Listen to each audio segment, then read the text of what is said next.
want to welcome you to the Ask Jeff YouTube channel. Here's today's question. Can you please provide commentary on Luke chapter 22, verses 35 through 38?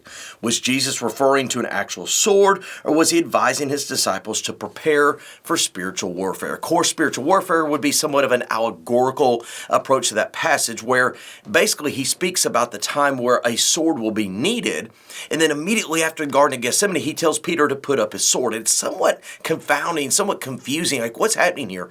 Well, understand that one of the things that Jesus spoke of so often in the Gospels, and we see this just as a transition from the Old Testament prophets, is what we know as the first coming and the second coming that we know as two obviously distinguishable events.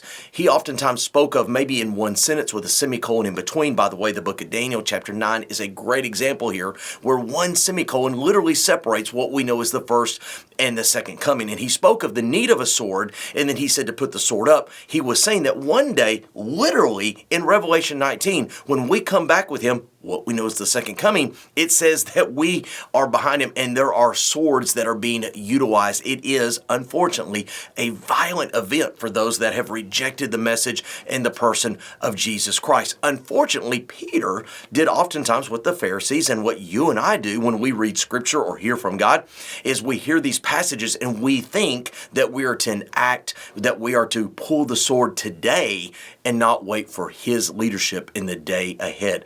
Right now, until he returns with us, he has not commissioned us with the sword. Per John 13, he's commissioned us with a towel to serve. Great question. If you have one, send it to AskJeff.net. Maybe your question will be tomorrow's.